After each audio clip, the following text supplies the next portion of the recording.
Les revendications de souveraineté sont toujours là, 60 ans après l'indépendance. Est-ce que pour vous, cette indépendance malgache est pleinement achevée?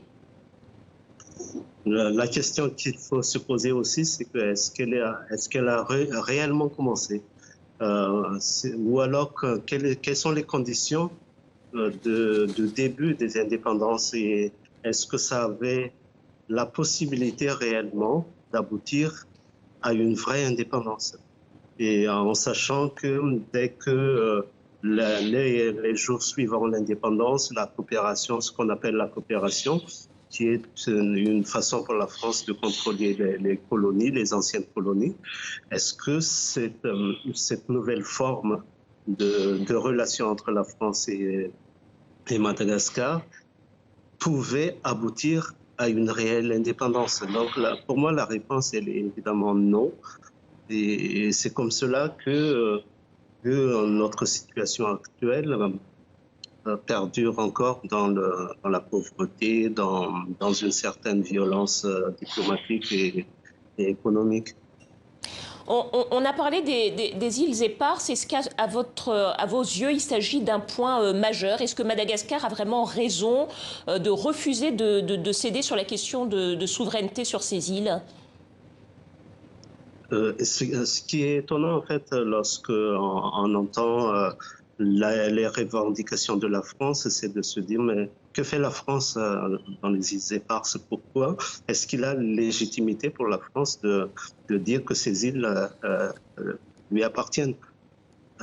C'est quelque chose de très, très étonnant de pouvoir dire qu'on est dans un régime, dans une situation de démocratie, de partage des valeurs, d'universalisme et de continuer comme cela à poser une domination territoriale.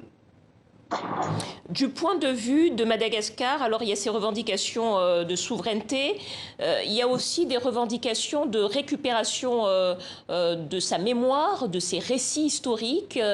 Vous avez vu un petit peu partout dans le monde, il y a des débats sur le déboulonnage de statues, par exemple. 60 ans après, on trouve toujours beaucoup de traces de cette présence coloniale française dans l'espace public. Est-ce que, pour vous, 60 ans après l'indépendance, ces statues, ces places au nom d'anciens colons français ont encore leur place à Madagascar? La question n'est pas de supporter ou non ces traces ou de dire est-ce qu'ils ont leur place encore. Mais tout cela trahit l'absence de mémoire, tout cela trahit l'absence d'enseignement de l'histoire. Et c'est ça qui manque actuellement. Et surtout que des situations coloniales continuent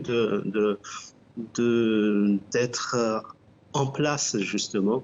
C'est-à-dire que les relations entre la France et Madagascar, c'est toujours une question de domination, domination économique, domination culturelle. Et du coup, ces traces ou ces symboles, ces statuts deviennent comme... il y a un focus là-dessus. Et pour moi, c'est intéressant d'avoir cette discussion-là, pourquoi pas de déboulonner.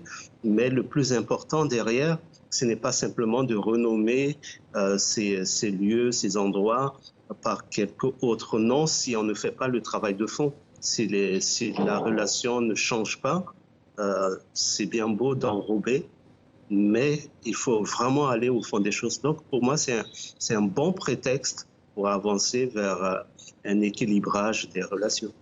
Jean-Luc Raarlemanan, écrivain, dramaturge, auteur malgache, merci à vous pour cet éclairage. Merci.